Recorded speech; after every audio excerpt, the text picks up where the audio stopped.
Today, I'm going to show a drama, fantasy, and mystery film called Homunculus. Spoilers ahead. Watch out and take care. In present Tokyo, 34-year-old amnesiac Susumu no Koshi is a homeless man living in his car. He used to work for a successful foreign financial company, but is now getting by through whatever's left in his credit card. He goes about his day in his car when a young fellow taps on his window. It's a medical intern named Manabu Ito. Ito offers him an opportunity to earn money through a human medical experiment, but Nokoshi flatly declines. The next morning, Nokoshi's car is towed away, taking all his belongings with it. Ito appears and persuades him to join the experiment again. Seeing no choice, he agrees. Later that night, Ito takes Nokoshi to his medical room. They will be doing a trepanation experiment, where Ito will drill a hole into Nokoshi's skull. Ito believes that people only use 10% of the brain, and so he wants to know if this improvement will help activate the other 90%. As Nokoshi lays on the steel table, he feels unsure, but proceeds with the experiment anyway, seeing that he has nothing to lose. The next morning, Nokoshi wakes up in his car as if nothing has happened, but he feels the wound on his forehead. He goes to dinner with Ito, where he barrages him with questions and evaluations. He bids Ito goodbye and he reminds him that they still have 6 more days of observation. Nokoshi makes his way back, thinking about his weird situation. As he's walking, a gust of wind blows into his right eye and he covers it, rubbing away the dust. When he looks up with only his left eye, he's shocked to see the people transform around him into different shapes, sizes, and creatures. He frantically wanders around the street with one eye covered, terrified at the horror he's witnessing. Suddenly, he bumps into a large robot homunculus that turns out to be a Yakuza boss. The henchmen pin him to a wall as the boss brandishes his knife. Just as the boss threatens to cut off his pinky, Nokoshi has a vision. He pleads with the boss to stop what he's doing before he cuts his own finger. The boss stops and starts trembling and crying. The henchmen are confused and let Nokoshi go and they scutter away. Nokoshi goes immediately to Ito and tells him about what happened and the human-monster hybrids that he saw. Ito is excited and concludes this sixth sense is a side effect of the trepanation. He asks Nokoshi if he can see him as a monster, but he only says that he sees nothing because Ito is invisible. On the third day, Nokoshi manages to get his car back and meets up again with Ito.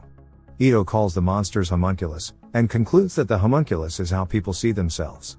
It's a horrific version of them created by deep stress and trauma. They conduct more research by going to a brothel, where, according to Ito, a lot of people have deep issues and trauma. Nokoshi sees only one homunculus, a girl with the number tag 1775, and calls her a sand monster. They follow her to a cafe and Ito quickly feels a strong attraction towards her and decides to approach her. Nokoshi watches the encounter with one eye and sees the sand being sucked by Ito's invisible body. The girl leaves and Nokoshi confronts a dejected Ito. He sees that Ito has red dots all over his body and he quickly leaves, but not before handing Nokoshi a cell phone that he managed to swipe from the girl. Nokoshi spends the night in his car going through the girl's phone. He learns about her strict parents and the alternate social media account that she keeps where she posts about her sexual fantasies and pictures of self-harm. Suddenly, some men appear around his car. The henchmen take him to their boss, who asks Nokoshi about what he did to him.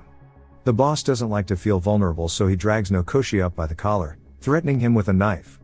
Nokoshi then has a vision of his trauma.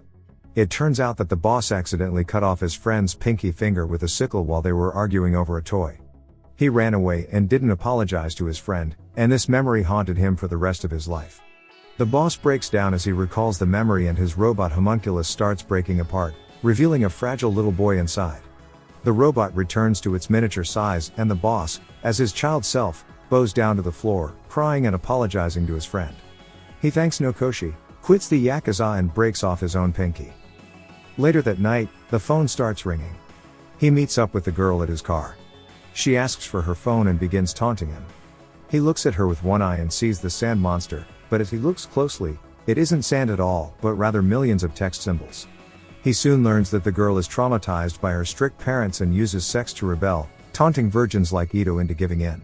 But Nokoshi is no virgin and he pins the sand monster on the seat of the car and penetrates her.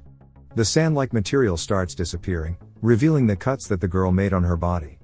Nokoshi tries to suck the blood out, but she stops him, sucking back the blood from his mouth frantically.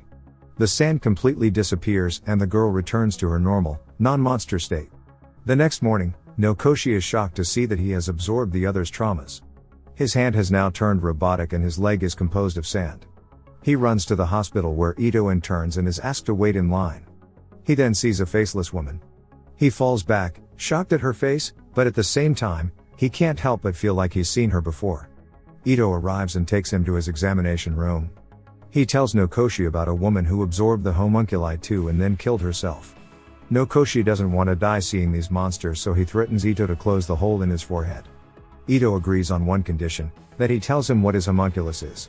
Nokoshi leaves and the memory of the woman lingers in his mind.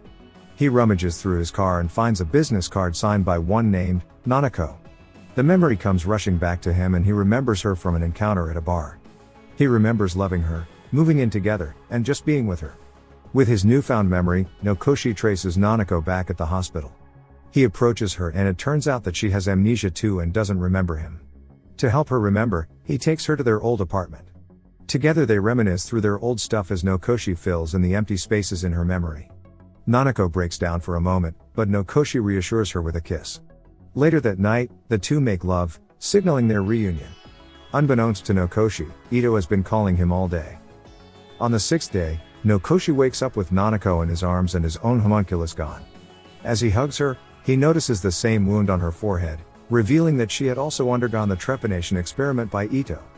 He drives back to Ito's room but finds him gone. He ransacks his office, looking for clues, and notices a framed family picture. His phone rings and it's Ito. Nokoshi confronts him and learns that Ito knew about him and Nanako all along. Ito also tells him that all the homunculus he's been seeing were illusions of his own world. Before their call ends, Ito tells Nokoshi that the real Nanako will remember the real world soon and that sometimes, some memories are better left unremembered. Determined to save the love of his life, Nokoshi searches for the drill in Ito's office. Meanwhile, Ito arrives at their apartment, but this time, a different woman wearing Nanako's clothes opens the door. He smiles at her and calls her by her real name, Chichiro. Back at the office, Nokoshi drills the hole back into his forehead. As he looks at himself in the mirror, his ability has returned, and once again he sees his robotic arm and sandy leg. Nokoshi returns to their apartment and is shocked to see an unknown woman wearing Nanako's clothes.